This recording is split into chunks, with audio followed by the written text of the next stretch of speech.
occur in September, November, and February. And this is governed by policy and procedure 4006. 3 requests came in from Timpview, all of which have arrived since February and would potentially take place before September, the next opportunity to formally approve on the regular schedule.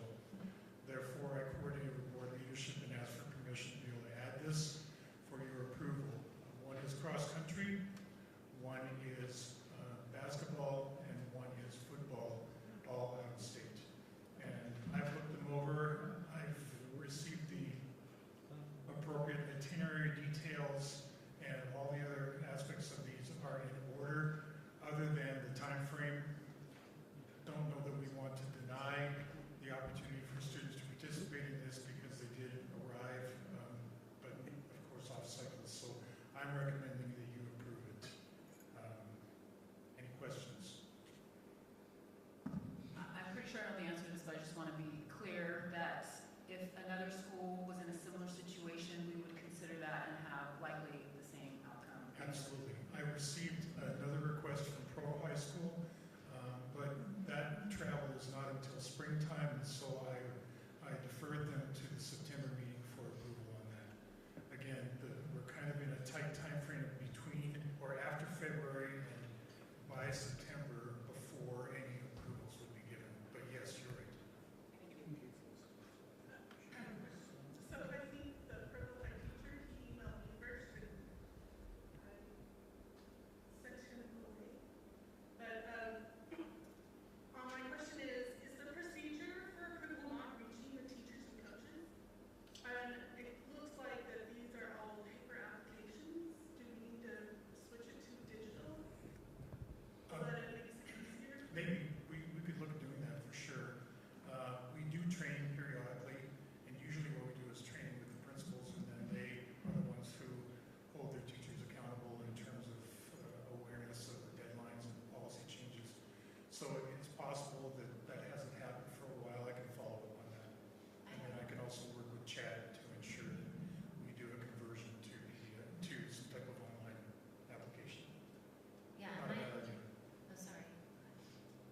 I was just going to say, my understanding on at least one of these is that the invitation only recently came after a runner, performed in a race a certain way. And so I guess I don't know how, if we need to redefine a procedure around that though, so that they're not always exceptions when these things happen, or if we just see this as a true exception.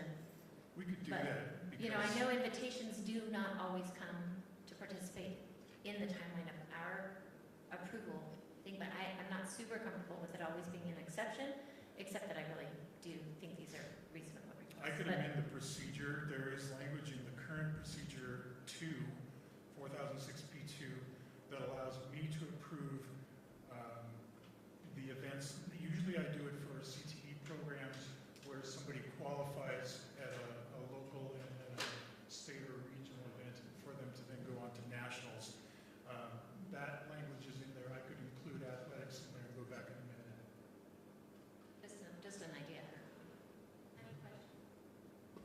My question is for the Timpview staff. So on some of these I can see what the competition is or the purpose for the trip, but I was curious on the football. Is it a tournament? What is the special reason to travel to California instead of playing locally?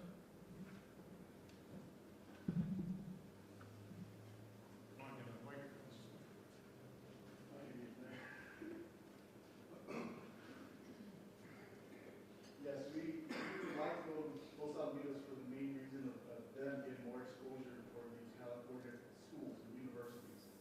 A lot of our students are being recruited to further their education in universities, and so when you go there, you have an opportunity for your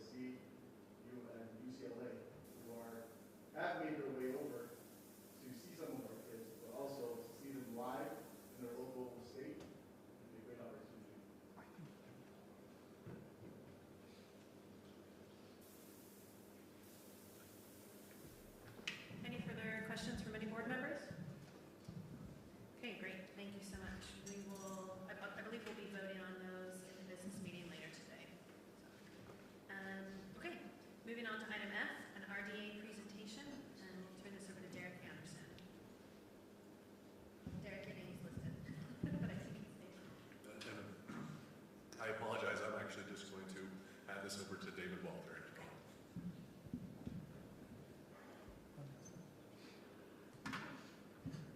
Thank you very much for the opportunity to be here tonight. I appreciate it. It's been a while since I've had the pleasure of speaking before the board formally. I've been kind of informal on a couple of things. I thought it'd be nice to kind of give a quick overview of redevelopment in Provo, and because you are valued partners with us in helping improve the economic viability of Provo City. Oh, thank you.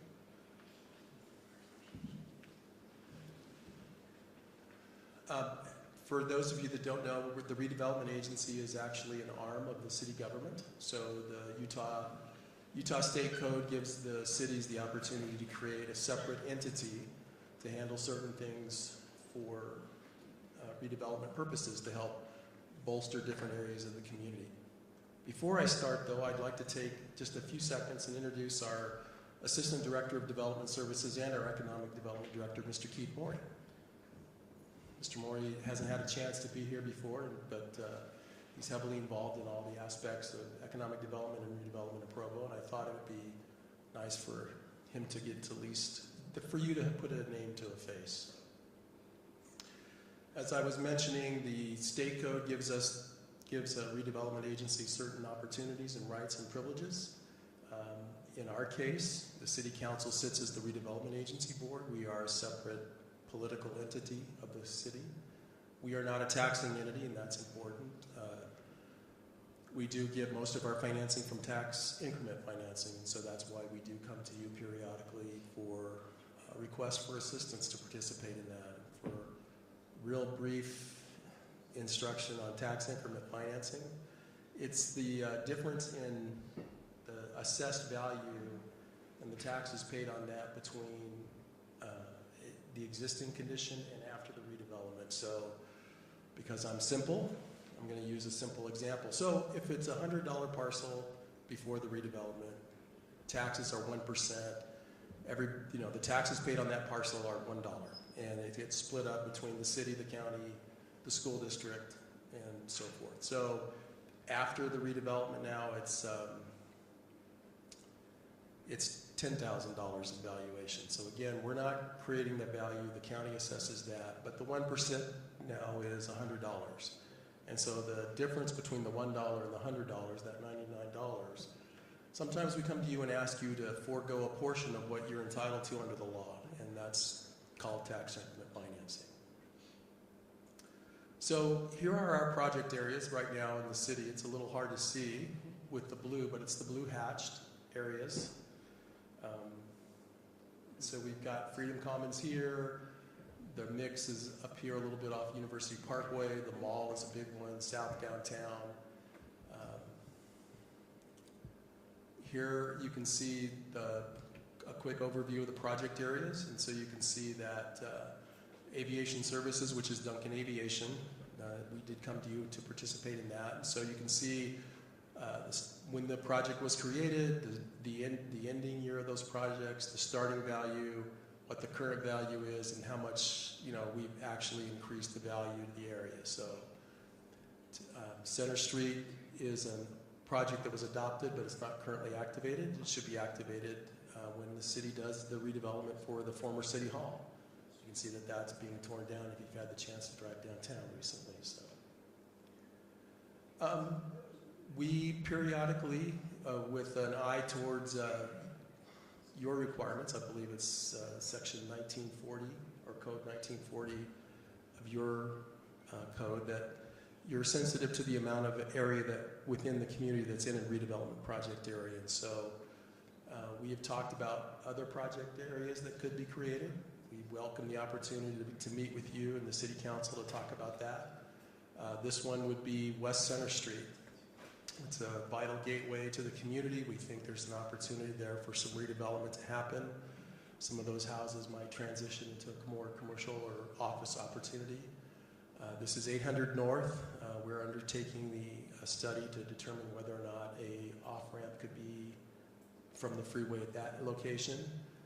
And then Columbia Lane. Several years ago, we had talked about the possibility of Columbia Lane being a project area and what it would take to make that happen and to redevelop some of the businesses and the trailer park on that corner. And so at that time, so far, we have not yet had a developer that's been able to make that work, even with tax increment financing. So we haven't actually formally adopted a resolution to turn that into a project area.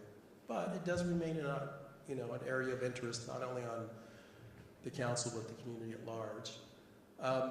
Riverside Plaza, where Macy's and Target is, that's an older plaza. It's kind of due for some redevelopment and some opportunities. So that's one that we could potentially talk about. And then South State Street, that corridor needs cleaning up as well. And so it's another entry into the city, and there's an opportunity there.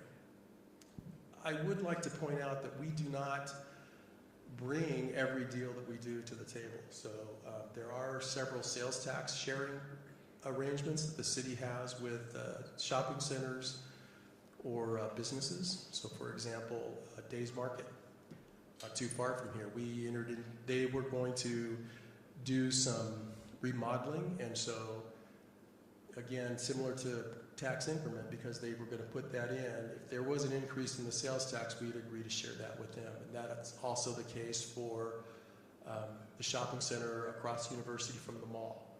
So they're putting in some improvements there, making some changes there. So we're not giving away property tax, but we are giving away some of our sales tax.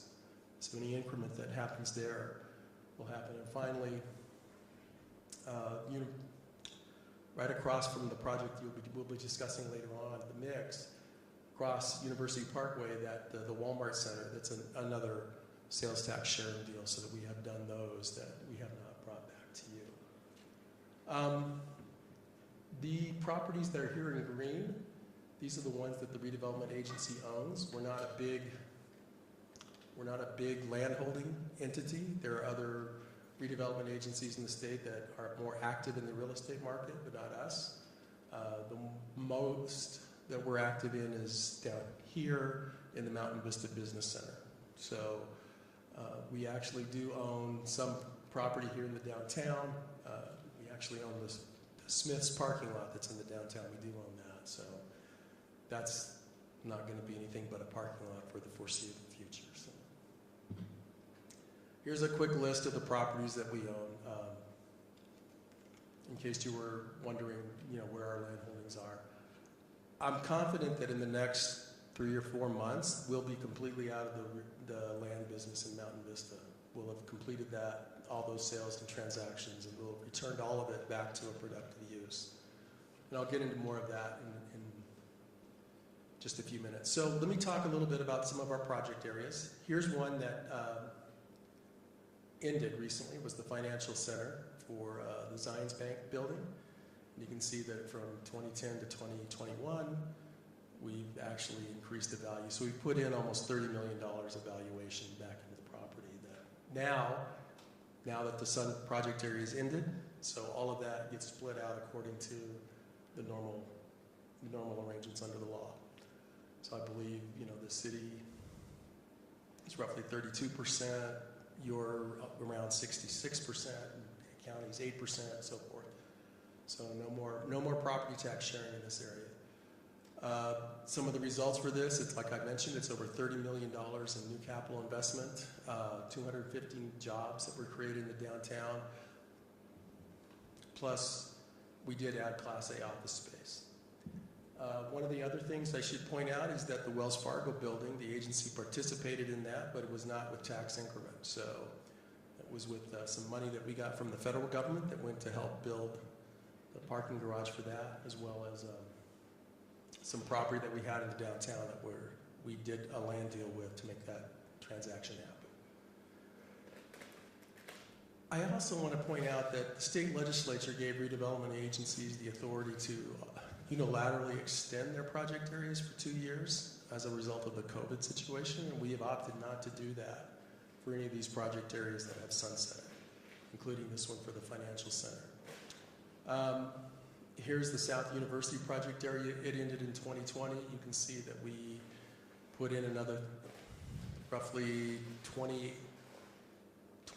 million in valuation. The front runner stations there, we helped build the apartments at 200 City View, those apartments there on the corner of University Boulevard and 300 South. Mountain Vista, I think, is the one where we've had a very large impact. So a quick background, this was the old Ironton steel plant, pretty heavily contaminated, not very productive and not very useful. Quite a large area. As you can see, it's over 200 acres.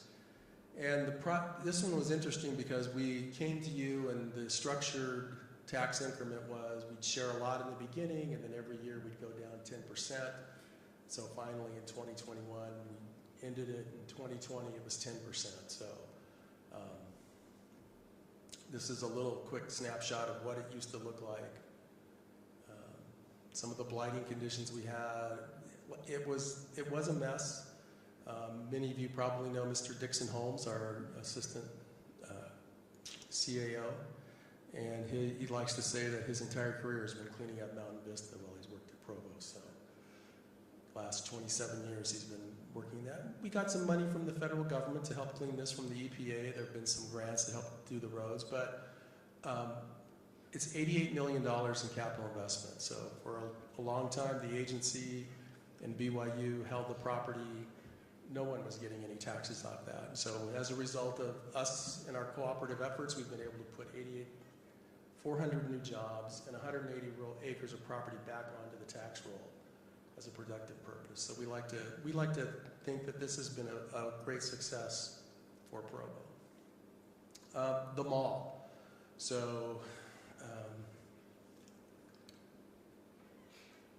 I know that in the past, when I've had the chance to come here, everybody asked about Target. Well, you don't have to ask about that anymore. So they did sign their lease, and they're under construction now. So, but as you can see, it's been a long haul here, and the property's gone up. The property value's gone down. This one did.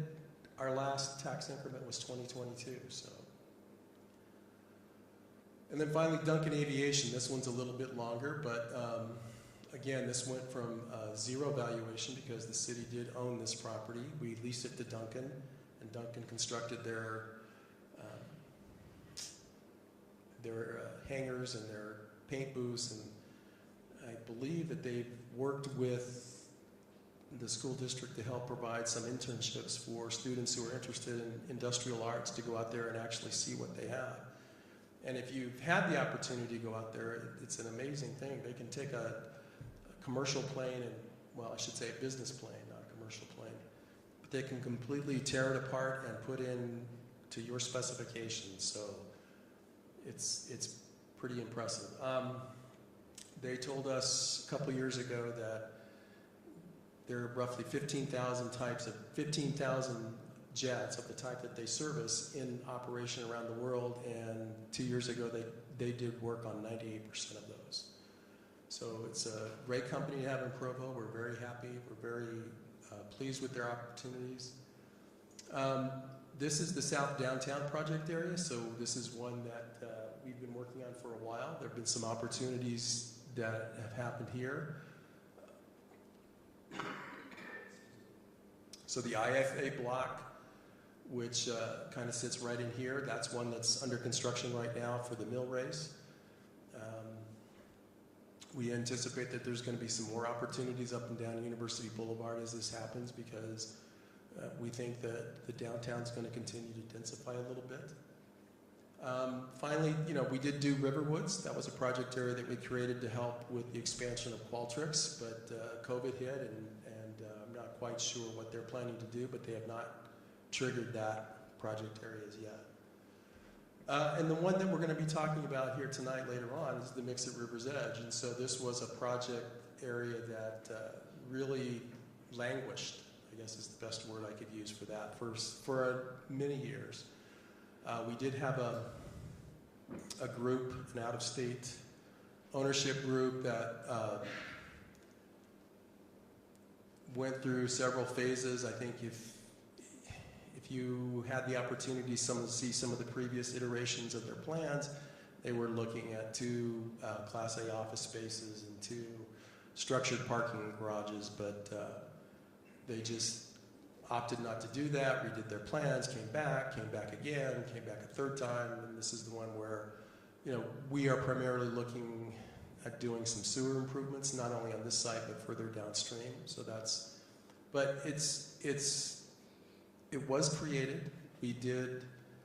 There is a trigger date in the interlocal agreement. We'll be asking you later on to consider amending the interlocal agreement so that we can extend the trigger date or extend the tax increment collection date, because as of yet, we haven't started that process. We would be also amending the base year value. So, and the medical school project, I think some of you have had the opportunity to speak with the Norton Medical School. So initially, we had proposed that this whole area be a project area, but as the result of discussions with council members in the past, it was reduced to just the housing portion. So this yellowish green block where it has housing on it, that's the only project area. I think that they have plans to come back not only to you but to the city council and ask for reconsideration to expand the project area. A couple of the things that we have done, just real quick examples, I want to be cognizant of your time tonight. But 63 East, we did some property swaps and put some apartments in the downtown area. Duncan Aviation, again, went from 0 now to, a thriving aviation hub. The convention center, we did a lot of property transfers to make that happen with Utah County. Fortunately, none of us get any tax increment off that, but, and the mill race. So this was before the old IFA building. IFA, that was, when we bought this, it was mainly to help IFA get into a new building on University, the old Office Max building, which I think has been a success there. And so that's a real quick rundown of redevelopment in Provo, and I'm happy to answer any questions you might have.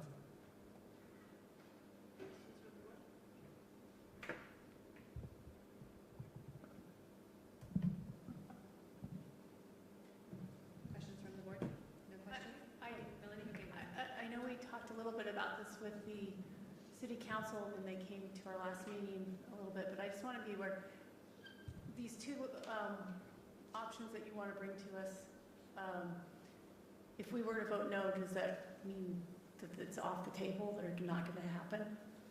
That'll probably be the developer's concern. I mean, I would say that if I go back, can I flip? Yes. So if I go back to the medical school project, for example. So as a result of the decision to only put the project area on the housing component, it just means that the housing apparently now is going to be built last. They're going to be building everything else first. And so it just means that it's going to take longer for any tax increment to flow off that project. I mean, you still get, as a result of the base year value, the school district still gets what taxes are generated by that base year. That we're not changing that. But any future increment is not going to happen unless they move that forward. So I'm not quite sure what the holdup is on the housing, just that they've had issues with different contractors. So I would probably, to answer your question, a lot of that is going to depend. They're not probably going to build as much as they potentially could because of changes in the interest rate in other markets.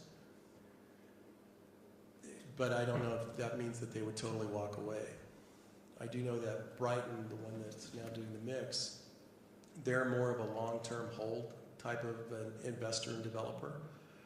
Westport Capital, who was the company that we were dealing with before, they had more of a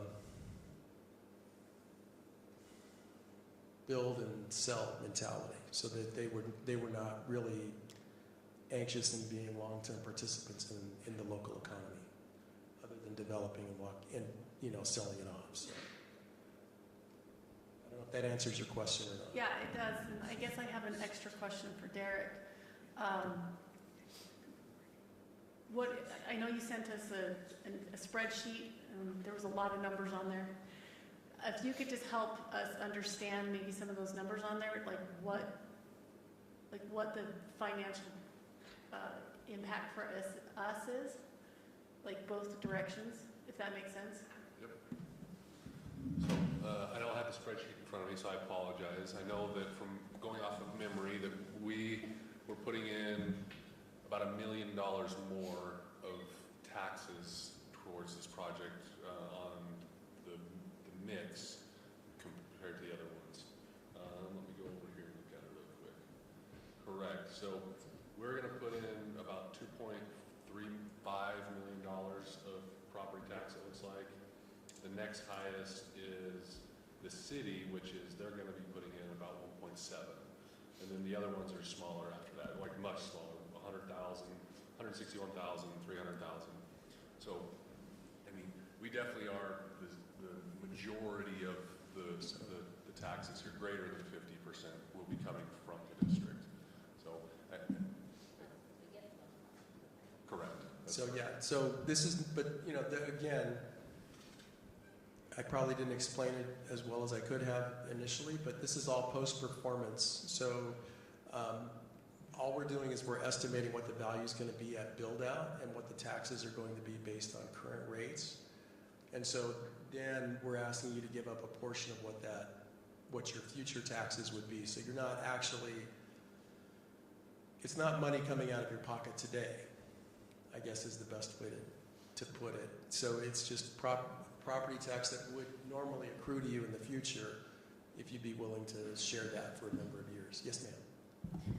Could you go ahead and explain specifically with the mix? You said you're going to ask to amend the trigger date and the base year value, right? Yes. Can you explain what that would look, what it is currently that we're in agreement with and what they're proposing to change? So per custom, when we bring it interlocal to you, we have what we call 2 different triggers within that to cancel or to stop sharing of the increment. One is a maximum amount. We take our best guess at what that would be. And the other one is a maximum amount of time. And whichever comes first, that's the end of the tax sharing arrangement. And so based on the fact that it took Westport Capital an inordinately long time to sell the property to Brighton, and Brighton had to finish that up, what we're asking you to do is to go back. And so I think our initial tax increment start was 2017, and it was going to go for 12 years. And what we're asking you to do is to kind of reset that clock. And in recognition of that, we're increasing the base year value so that you're going to keep more of what you would have kept, what you normally get. Stop. Okay, back up. We're changing the base year value so that the amount stays, the amount that's on the tax roll now stays with you as it comes in. So those are the changes we're asking for. So you said, keeps dying. It's out of battery. So you said the original year start was 2017, right? I believe so, yes, What ma'am. are we looking to change it to this year? 2022, yeah. I'm sorry, Sean, yeah? 2025. So that's when they'll be finished with construction. Sorry, yeah, so we were starting in 17? Yes. And we're not, and when are we starting? We would start now in 2025 and go for 12 years, so 2037 would be the end. But in acknowledging that, we're going to increase the base year value so that you capture more at the beginning. Do we have numbers on that so we can see what the difference would be? So he did send the email, which is what I have shown, and this would be my recommendation is that in this, please know that regardless of what the vote is today, or if the vote is even taken today, is that I think what may help in the future is that we have essentially like the finance committee that has some board members on it, have Dave come present it to a finance committee with the board members, so that way we can fully flesh out all the questions and the calculations before it ever gets to this table. Because right now I understand it's difficult for you've got questions and things like that. It's a little bit harder of a process to manage that way. Okay, I just want to make sure I'm understanding this chart correctly. So even though you said it goes for 12 years, if I'm looking at the school district section, years 1 through 5, it looks like 70% of our tax income goes to the agency, but starting year 6, it looks like 100% comes to the district. So really, does it only affect us for 5 years? So that was the initial plan, yes.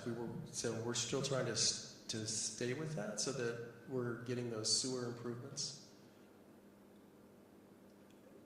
I mentioned that earlier. I kind of glossed over that, but there are some significant sewer upgrades that needed to happen here, so we're trying to make that happen and still not impact you as much as possible. So Just to clarify, it would only impact us for 5 years instead of 12? 6. 6 years. Okay. Thank you. Any further questions? Okay, thank you so much. Thank you. President Nielsen, my question is the board comfortable in voting on this tonight, or are you going to want to defer that until the June meeting? Go ahead, Lily. I do like the idea of what Derek said, of maybe having the finance committee meet prior, putting this in the June, but in between there, finding the time to meet to flush out the questions. I also prefer that to voting tonight. I think that's wise. And David, you remember we talked about possibly delaying the vote until June. Okay, so it sounds like we will go ahead and delay this vote until June. I would also, sorry, we were talking, so I would also prefer that the policy committee come up with a better policy for our RDA, whatever it is. I hate saying the word policy 5 times in the same sentence, but yeah, I would feel more comfortable having a real RDA policy before we make any kind of vote on this and any future RDA presentations you can come to us.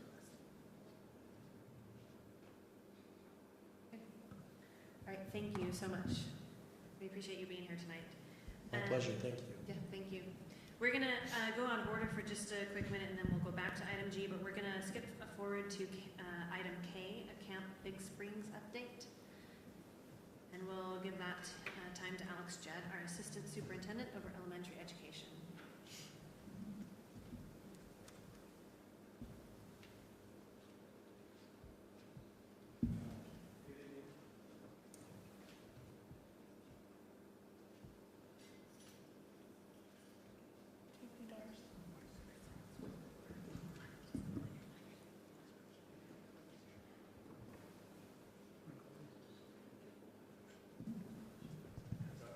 Okay, got it. All right, good evening, board. Thank you for the opportunity to share a little bit about Big Springs tonight. Just want to give you some updates. We've shared some pictures in this presentation just so you can kind of see the current status and some of the challenges that we're up against with Big Springs this year and why we've made some decisions.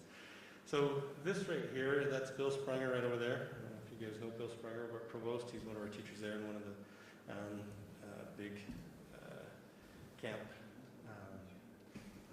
people that are up at camp all the time. And so we were taking the hike, this is from the shed all the way up to Camp Big Springs. And in that hike, you can see, my pointer doesn't work for you guys to see up there, but on the left-hand side, you can see that there's the road, and it's an old road that's not used currently, but you can see that the water is just basically running down it. It is just flowing river.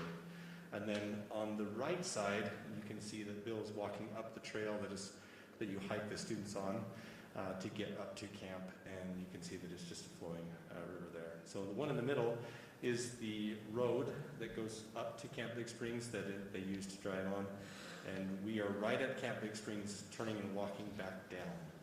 And you can see that there is about 3 to 4 feet of snow right there on the road, and that was as of April 29th. And you can see the road's still covered with trees and other stuff that's all over it. So this is the shed, and I wanted to show this here. Unfortunately, I didn't take a picture of the field, which is all the way to the left, but on the right side, you'll see 2 pictures of the shed. The shed is completely collapsed. The roof is caved in, and that's where all the equipment and everything is housed. As well as you can see that it's pushed the walls out a little bit, so there's some uniqueness there that we're going to have to work with the city on and coordinate and make sure that when we do open that up, we are working in conjunction with the city to be able to say, let's get it all the way ripped off with some excavators and other stuff to be able to make sure we can get it off, and then have the right tools and equipment that's going to require trucks and other stuff to get all of that equipment somewhere else. We still haven't figured out where we're going to place all that because we're going to need to store it while we tear that old shed down, get all the equipment out of it, and then store it somewhere, most likely down here in Provo area. But the shed is a total loss. I know that Chad has been working with the city to try to create some kind of agreement whether they're going to rebuild the shed or do something similar to that, or working with our district to figure out what our next steps would be to be able to support Camp Big Springs in the future. So this field right here on the left-hand side is completely dry. So that was one of our concerns when we initially took these first pictures, was that it was going to be too wet and muddy to be able to get up there to do that. When we initially went up there on the 29th, the field was dry, and we believe that we still could have gotten equipment up there to be able to do the excavation and all the removal of the shed to be able to make it work. And that was before we started the hike, which is, if you look all the way to the left-hand side, and I'll try and point over here, all the way over there is where you start hiking the trail to go back up to Camp Big Springs. So you start hiking right here, and that's where we started. Wasn't very long into the hike that we were in the middle of snow. And so we took that hike all the way up to the camp, Bill Sprunger and I, to just see what was the status of the platforms. And the platforms are where we put all of the Army tents that allow us to be able to house all the students in, so that they're, one, protected from the weather and elements, but two, also animals and critters that are up there. And last year there was only one platform that was damaged, and it usually takes a good 3 to 4 days to unpack this whole one platform, and rebuild it when those supports are broken. Because you have to undo all of those bolts. You can see at the top where all those bolts, you got to undo all the bolts and the 4x4s underneath there that are sitting on those support beams, and unpack all of them, and then put them back in, and then you have to rebolt and secure them and make sure that they're up to code, and then get those inspected by risk management. So when we got up there, you can see on the top picture there, you can see that was the initial look at one of our platforms that the girls' tents sit on, and you can still see there's 3+ feet of snow on that platform as of April 29th. And you can't see it very well in this picture, but you can see, if I could zoom it in, that platform is buckling right in the middle. And so we looked at all the platforms on the girls' side, but there was more snow on the side where the girls' tents are set up, and the platforms, 3 of the 4 that we looked at, looked like they were broken. And then we went to the boys' platform side, and every one of the boys' platform side was broken. And you can see underneath there, they weren't just kind of sort of broken, they're way busted. And so we took these pictures and looked at this and said, wow, that's a little bit more damaged than we initially thought. I mean, even on the far right picture, you can see that those center ones are broken, but you can also see the beams on the outside where the weight was carried a little bit better. They're still bowed, and we couldn't tell how much damage was done and how much of those beams were also twisted or warped because of the weight of that snow. Here's some more pictures of that. That didn't go. There it is. Here's some more pictures of the snow. You can see that the one that we're looking at right here is one of the girls' sides, and you can see that this was one of the new beams that was just put in last year, and you can see that it's already buckling in the middle, that they just repaired last year, and just intense amount of snow. And then a reminder that this was as of April 29th. So we initially, back in March, had an idea. We learned of the shed collapsing, and so at that time we went through and just tried to assess how bad the damage was on the warehouse or the shed, and it was pretty bad. But Chad at that time felt comfortable and confident that we were going to be able to get up to Holt Camp, and so But we wanted to make sure that the parents knew about it, so on the 20th of March, we sent this email through Caleb to all of the parents to make sure that they knew and understood that there were some extenuating circumstances that could impact Camp Big Springs. But it wasn't until we got up there and saw that the platforms were totally destroyed that there was going to be a little bit more work that needed to be done. And so as of May 1st, we had decided that we were going to make that decision. We met together as a council and visited and talked about the different components of Camp Big Springs and what could and couldn't be done and where we can be able to pull it off. In visiting with Derek and Kyle, the amount of impact that it was going to have on the maintenance department to be able to get up there and genuinely get up and have those platforms done in a timely manner was almost impossible due to the amount of time it was going to require and the amount of manpower it was going to take to get up there and really rebuild all of those platforms. Therefore, in visiting with the council and with Derek and Kyle and the superintendent, we didn't really feel like we could feasibly get up there with the weather, the conditions, the way they were still, get the camp repaired and up to snuff the way that we needed to be able to ensure the safety of all students that were going to be able to go up to camp, and our restraints with building materials and manpower. Therefore, we ultimately felt like we needed to cancel Big Springs this year and try to look at how do we get it ready for next year because of the time and constraints and the weather that we're dealing with. So this is where we're at. We sent an email out to all of the families and let them know. We're working on getting refunds by June back to these families. We have worked with Caleb to create up a link that would allow parents to be able to ask questions. So far, we've only had 2 submittals so far of questions and concerns they have, and they've been, for the most part, minor responses that we're dealing with, and we're just trying to make sure that we're communicating with families on a one-on-one basis. Okay, questions? Questions from the board for Alex? I just want to say thanks for all this work and keeping an eye on things, and this is hard to make these calls and to then also see all this damage that's been done that you're going to have to continue working on. So thank you for all the consideration and time. Yeah. Okay. Thank you so much, Alex. Okay, thank you. Alex, you can go home now. All right, back to item G. We're going to now have a construction update from Derek Anderson, our business administrator. There's not much to update this meeting. One of the big things, and probably the biggest thing that the board should probably be aware of and updated on is we're starting to get some concern from our construction team over Wasatch. They're starting to think that meeting the window for opening school there next year is going to be difficult. They're still working through some things, but there's a very high likelihood that school will not be open by the start of the school year. They're still working, still looking at some things to try and see if they can make it work, but there is a good chance that that's going to happen. Go ahead, Jennifer. How would that impact our agreement we have with BYU about our current building? So I did discuss this with BYU. I reached out to them. They will honor, we have a 6-month clause in our contract that we can continue to stay in our facilities for 180 days. But at the end of the 180 days, we're technically supposed to be out. So that gives us about a 6-month window. That should be enough time to get it done from what I'm being told.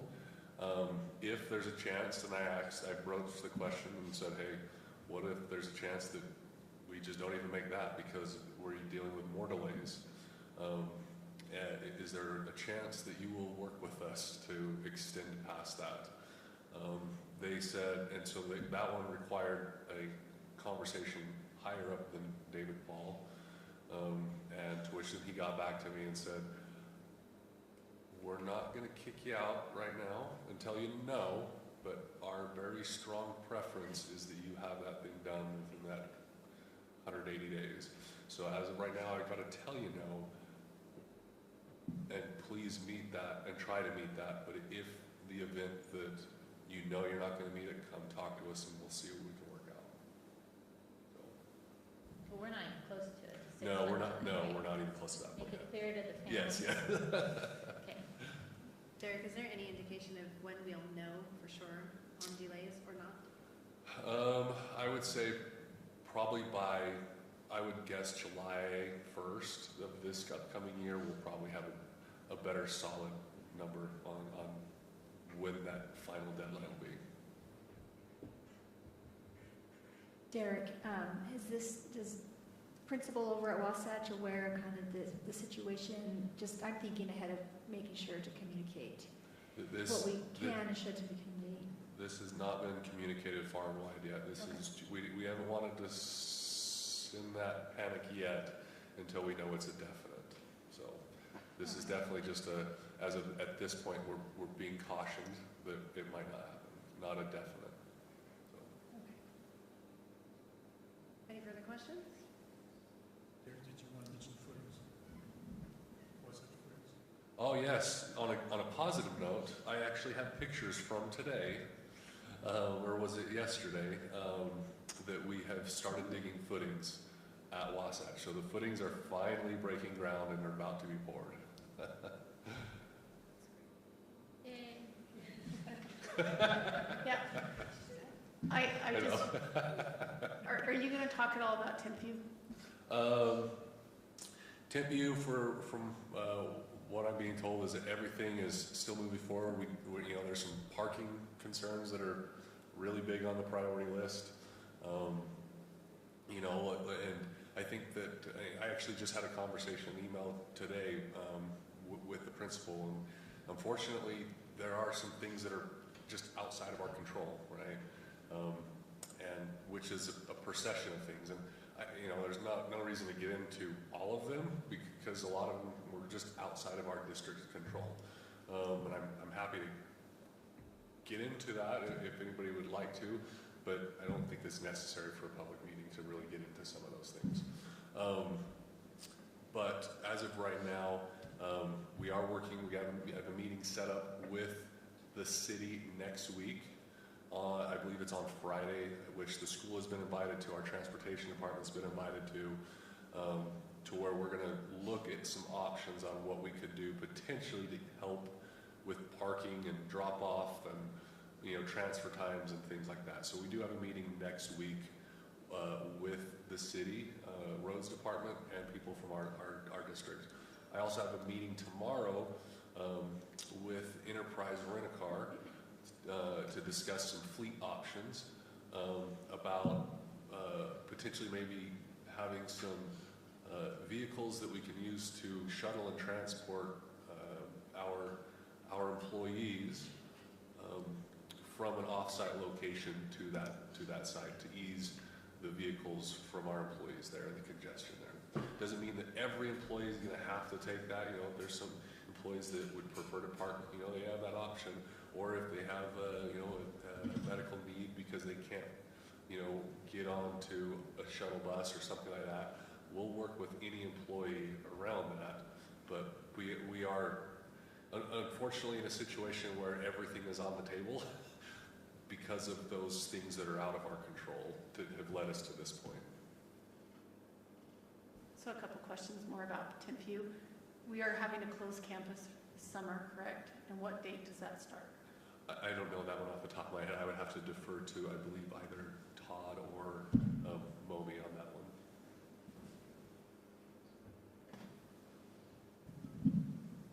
So if I understand the question correctly, when are we shutting down the campus for students and kids? As soon as school releases. Okay. And so Memorial Day. Yep. We're done. And then, so everything after that, we've made arrangements and plans to move those programs off campus. So I believe the band is planning to move across the street to Edgemont. They'll store their materials in the portable. That's the current plan right now, the portable on Timpview's grounds, but they'll practice across the street.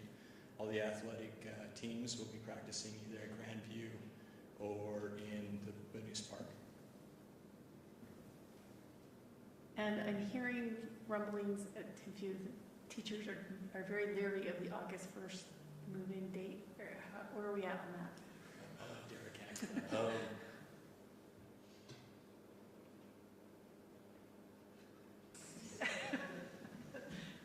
Enough said. Here's what I'll say is, I have heard some rumors of that also.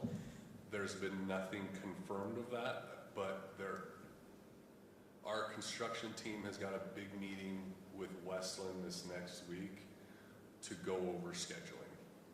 So nothing has been officially confirmed, but I heard rumors today. So that was the extent that I've heard of them. All right, any further questions for Derek? Okay, thank you, Derek. We'll give you now some more time to talk about the budget first reading. Yes. Okay. If I present, will it project onto these screens also? If I connect to the CMS auditorium, it will not? All right. Do you have it right? Do you have it pulled up right there? No, there's just some things that, in terms of making it easy to highlight what I was going to talk about, which is why I was going to present.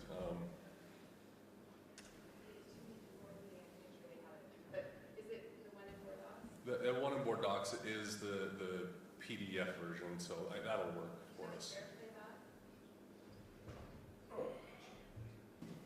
Yeah, you should be able to AirPlay. I think I've got to get off of AirPlay first. Well, if I can AirPlay, I can AirPlay it too. Yeah.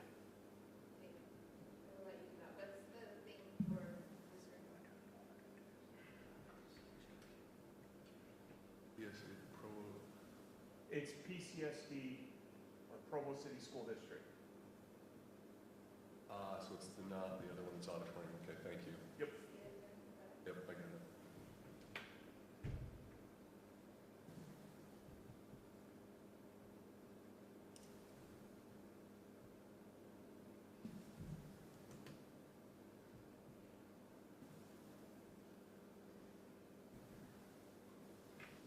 Perfect, okay. So this is the FY23 amended budget for this current year and the tentative budget for the FY24 next year, okay? So what you're seeing here is the assessed valuations of our school district. And what I want to highlight here is you can see it goes from 2013 to 2024 projected. And what you can see here is a very definite, progression of property taxes. But then what happens is you hit right here and it jumps big, okay? So what's happened is the last, we see the 10 years, there's been essentially a nice even flow of growth here. But this last year when the Utah County Assessment went and did their assessments, that's why there was that massive, $3 billion jump, okay? This next year, the reason why we're saying, hey, it's going to probably go back to a smaller amount is just due to a slowdown in the economy. Interest rates have risen, things like that, which we believe will tamper some of that massive growth that just occurred. Okay, and you can also see what you also see is a history of our tax rates, which I'm going to get further into. But you can see, also along with that, how our property taxes have gone from about $30 million a year up to about $70 million a year over the last decade. Okay, and that's mainly based off of growth, and then the increases also that we've done through TNT in that process. So here is a breakdown of our taxes. Okay, so on $100,000 of value, okay, this is essentially how the tax breakdown is. And what you can see here is that high water mark was right there in that 2016-2017 year. But and since then it's kind of trended down, and that's because property values have been going up, and we haven't increased taxes faster than property values have gone up. Okay, so that's why that's trending down. So it shows that we haven't excessively raised taxes beyond what the past has paid. okay? And but what you can also see is right here, the dollar value breakdown also of those taxes. And then what you have up here is the tax rates that we are charging compared to the prior years. So you can also see that the tax rates that we've charged also stay relatively flat from year to year to year with some changes, okay? So here's the actual taxes that are charged by every single school district. What you can see is there's our district, and we're towards the top, and part of that is just due to the assessed valuations on a per student basis, right? We don't have near the centrally assessed or commercial real estate values that some of the other districts have, okay? But it does show that we are, you know, approaching the top end, but you do see that Nebo is too higher than us, okay?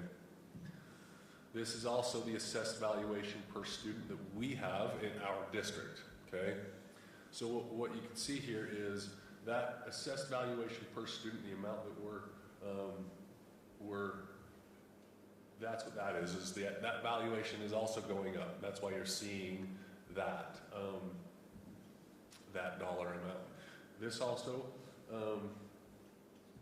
right here, is the tax breakdown, or the total tax impact on the average home was a $500,000 home, okay? So that was the average tax impact. And what you can see here is the reason that those two numbers are the exact same is because we're not going through truth and taxation. What'll actually happen is when the values come out, because we're not going through truth and taxation, that will drop, but it's pegged right now in this presentation because it shows that we will collect the same value tax of next year that we collected this year. We're just not increasing taxes. So when the property values come in, that actually is going to drop a little bit from the 1866, okay? Here is the historical PTIF rates. This is interest, okay, that we are getting on the money in our bank accounts. So what you can see here is, you know, I mean, it goes back to 2017 right here, July for 2017, and this is, you know, essentially a 5-year history of the interest that we've received on our funds. And what you can see here is this just huge spike right there, right at the end, and that's essentially the last, you know, 8 months of all the interest rate rises that have come. That has shot that up really fast, okay? The WPU and inflation, right? This kind of shows you that the rise of the WPU funding has actually outpaced inflation. Not by a ton, but by about 23%, okay? This is our indirect cost rates. So this is based off of these are rates that the state assesses. We don't determine these rates. The rates look at our financials and they say, based off of your spending, this is your new indirect rate. Now, what impacts that is essentially overhead. That's what the indirect charge is, because what they do is they say, your overhead costs this much to run your district. So because that's the rate that you have, the percentage of overhead, you can charge that percentage to your grants as an overhead charge, okay? The state determines that, and that's how that is set, okay? So this is our enrollment history. This is the enrollment history back to 2004. So, and we're talking almost a 20-year history. And what you see here is, you know, it's essentially flat. I mean, 13,359, 13,500 today. The massive jump that you see right here in this section is the E students. Okay, those are our E students that we started bringing in, and then eventually we shut that program down. Okay. This is the enrollment history breakdown, okay? This is the last, 8 years of enrollment history, and this breaks down, and you can see that cliff right here where those enrollments, E-students ended up leaving our district. But then it breaks it down by high school, middle school, and elementary, and you can kind of see that history and the trend there. So here's all of our funds. This is every last fund that we have in our school district, okay? And the way these are is this is the first one is your operations budget. This next one is our student fees, which is where our activities, student activities fund is. The next one is our RDA. So what David Walter just came and presented, the taxes that we forego are sitting right there, and that's what is reported. So last year we had forgone $1.6 million in taxes, essentially from the RDA and charter schools. Thank you, Devin. The next one is the Child Nutrition Program, okay? And that is the federal Child Nutrition Program, and it has to be its own separate fund. The next one is our foundation. Then you see our debt service and our capital projects fund. So these are all different things that we have to track completely separate. Next one is our building reserve fund, that one. Then we have our municipal building authority, which is the one that we created last year when we issued the bonds for Wasatch and Shoreline, okay? Then the next one is the brand new fund that has been created this year with the going self-funding on our insurance, okay? And so that's what that new fund is. Then what you have is the proposed budget for next year, the amended budget for the current year, and the actuals for the 3 previous years, okay? So that's the way that this spreadsheet is showing, and then it gives you the revenue breakdown, and then it gives you the expense breakdown by function. So it says, hey, here's your instruction, here's student services, here's instructional services, district administration. So that's how that is broken down so you can read. And then down here, this area is the fund, other financing and sourcing uses. And then down here is the fund balance amounts, okay? The next one is, this is just our general fund, okay? This is a history and a trend of our general fund, and it shows your revenue and expenses, and then your fund balance of the general fund, okay? So that here is a breakdown of just the general fund. It's the same format. Right now, without raises in our district, you can see right here. So this next year, we're projecting a $2 million decrease in our fund balance without the raises, okay? So that is our next year's budget, and the revenue that we're projecting to bring in minus the expenses, okay? And then here's the amended budget for the current year, and then the 3 prior years. And then if you'd like, there's the fund balance breakdown also of the fund balances right down here at the bottom that tells you, those are our reserves. This gives you a breakdown of essentially where our funding is coming from. Is it state, is it federal, or is it local? And it shows you that, we do receive 60% of our funds from the state, okay? The next graph is a breakdown by our spending, our expenditures, and it gives you essentially the percentage breakdown as how we're spending, or how we are slicing up the pie. The next one goes down to the actual dollar amounts with the percentage breakdown of the pie. Okay, so that's what that next one is, and it's saying the summary of expenditures by function. And then it also shows down here at the bottom our enrollment and spending per pupil in each of those years. The next one is a per pupil breakdown by each function. So there's instruction, there's student support services, instructional services, and the other areas. Okay, and it breaks it down on a per student spending and a percentage. Okay. The next one is the foundation. Okay, the foundation is an outside entity that works closely with our district to benefit the district. Now, I know that there is a massive jump right here, and it looks really weird. Here's the reason why. Okay, say we set our budget down here at $100,000 right now, and let's say next month while I'm out of town, that somebody comes in with a donation of $250,000. Okay, we legally would have to either say no, we're not going to accept that, or we accept it and have to deal with a finding on our audit. Okay?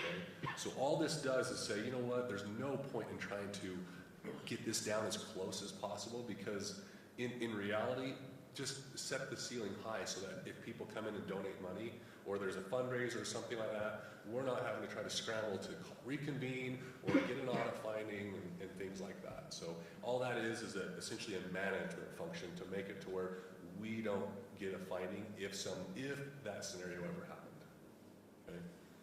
So when we see the actual on that, it's probably going to be Closer to down lower. here, correct. Okay. Yeah. Thank you.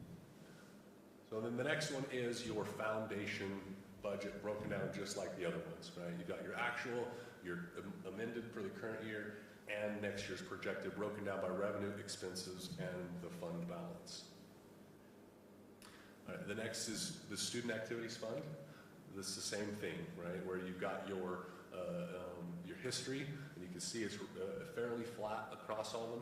But the one thing you are seeing is an increase in the amount of money we have in our reserves there. Okay, so that means that we're pulling in more money than there is being spent on student fees or waived. Okay, one of the things I want to highlight here is.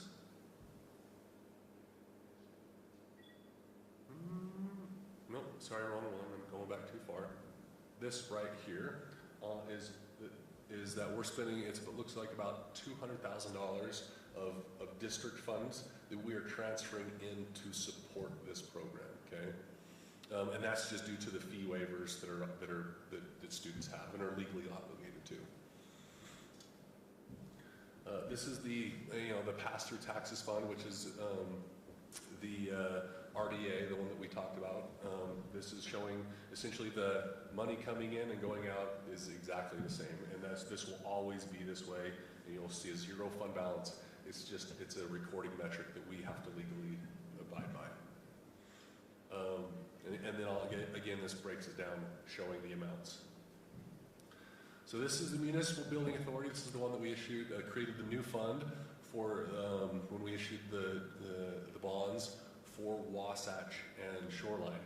And the reason why you see a massive spike in year one is due to us issuing bonds, right? So it says it's the fund balance, that's the cash reserves.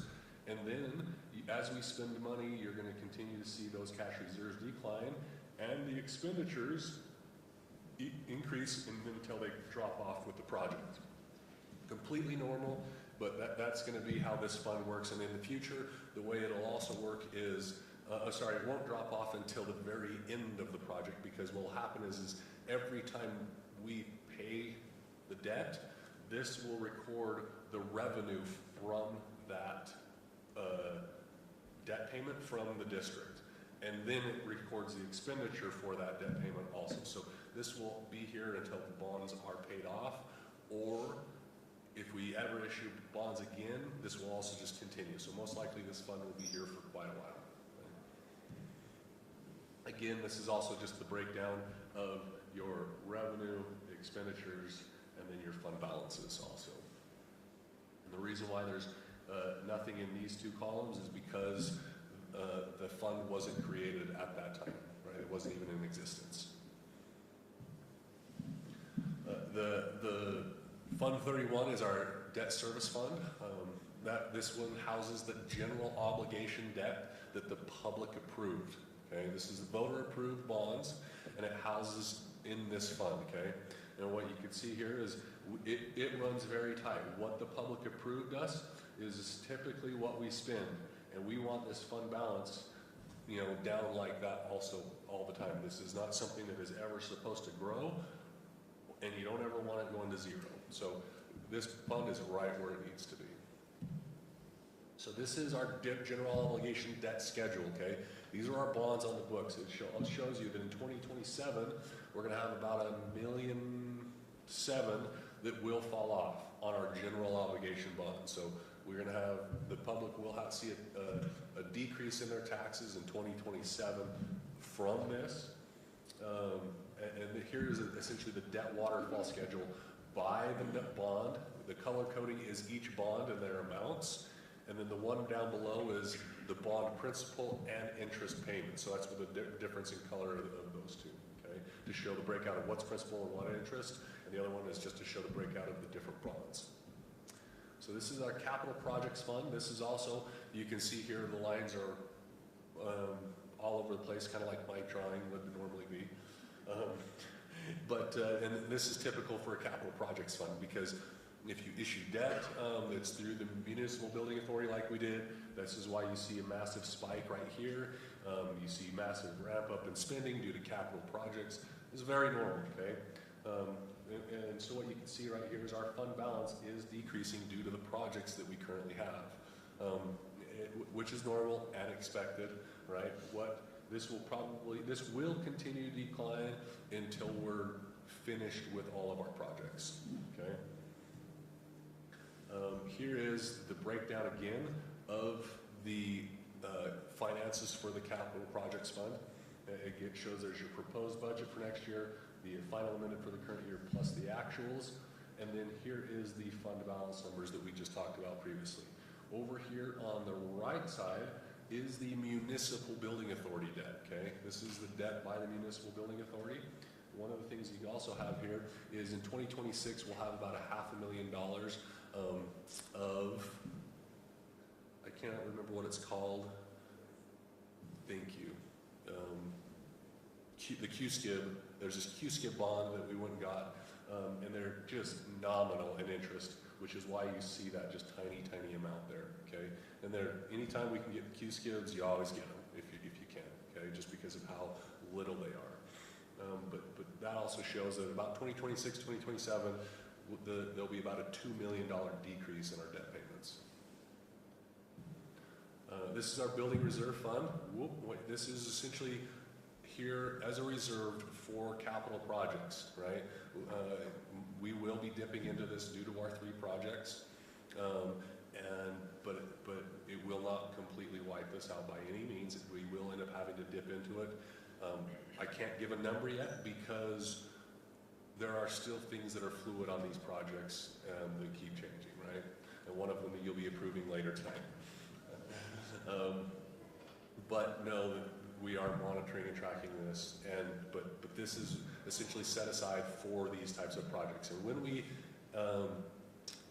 get closer to the conclusion of the 3 projects, we'll definitely be able to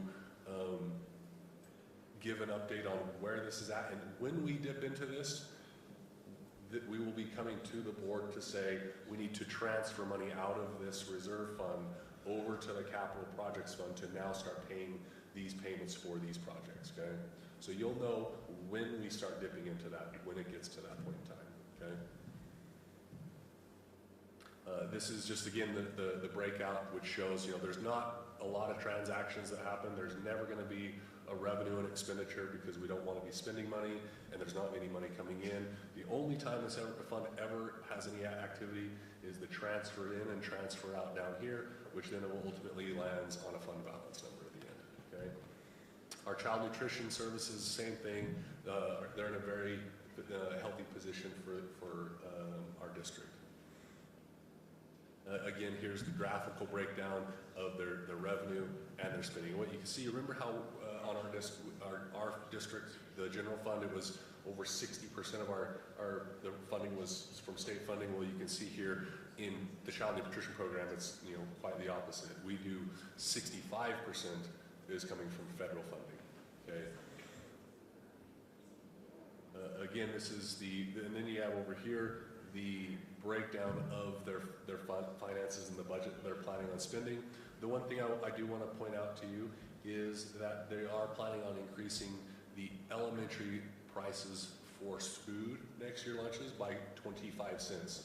The reason why it's only in the elementary is because last year they did secondary and they didn't do the elementary. So the last one is our self-insurance fund, which is, the reason why there's all zeros previously is because this is a brand new fund that we're just getting started, and then that is the estimated amount that we're going to bring in and spend on our insurance for next year. I have a question. Yeah. Can you explain where that money came from to get transferred into that? Yes, so the $3 million, if we go back to that, is going to be right.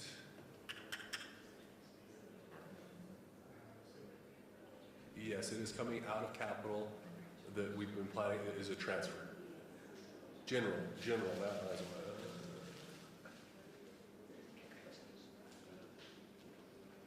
but that was, it's, the only way that money gets in there is we had to fund it originally, which was, we discussed, which was a transfer. So we transfer in the money to initially fund it, and which is that reserve, okay?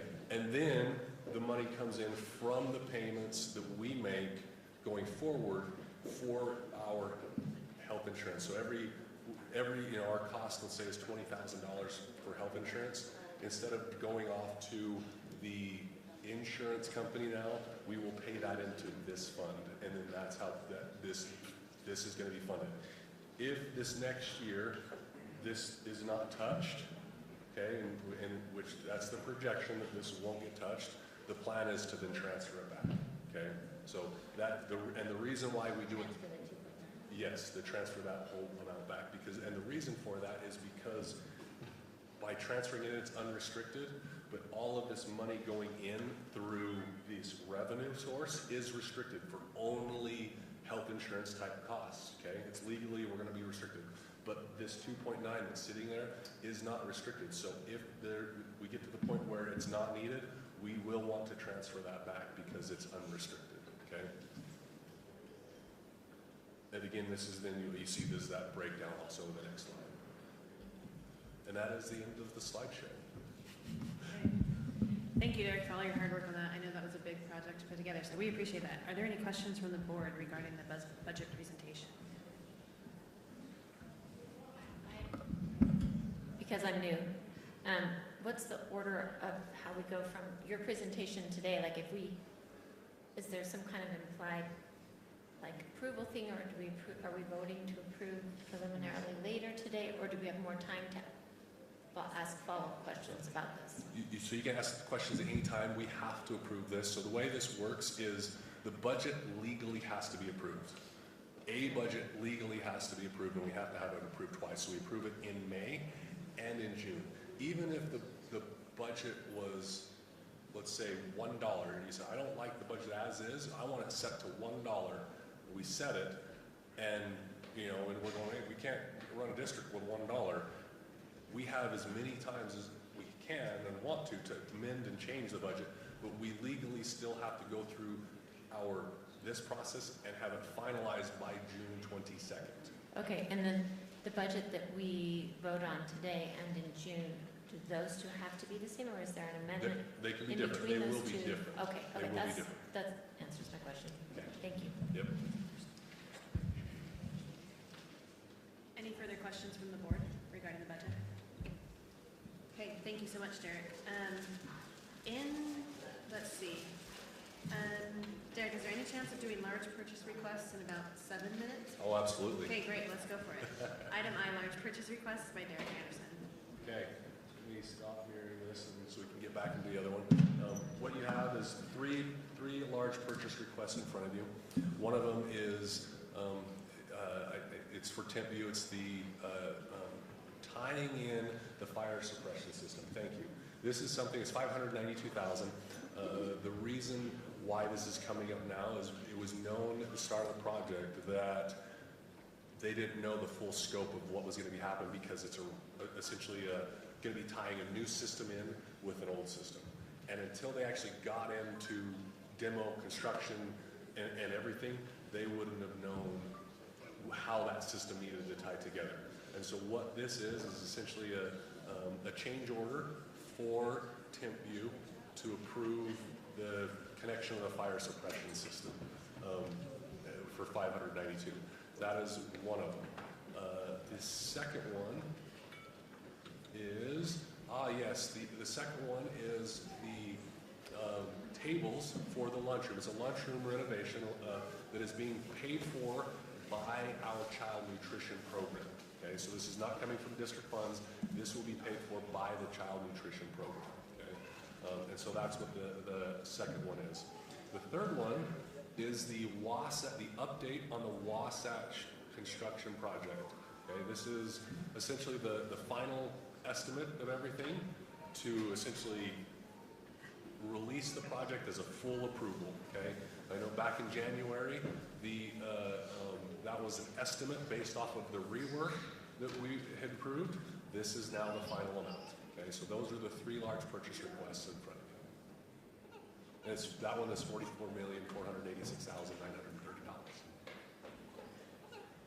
Can I ask a question about the fire suppressant? Is that coming out of the bond money?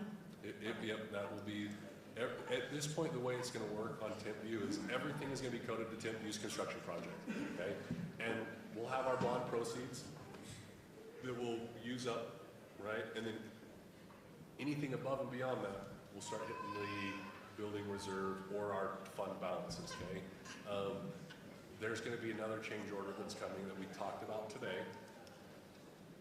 They're still working on putting it together to getting the full amount, but it's gonna be larger than this one. Okay. Any further questions for Derek from the board?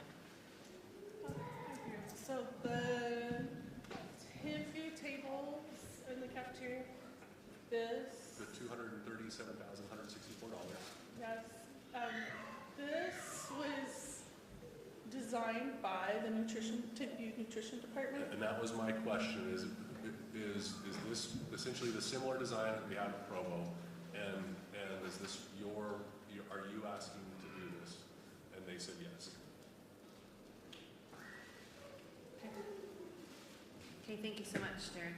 All right, in the interest of time, we'll go ahead and move items J, L, and M from our study session into our business meeting. And so that we can have a quick break before we begin again at 7, I'll entertain a motion to adjourn the study session. I move we adjourn the study session. Okay, we're adjourned.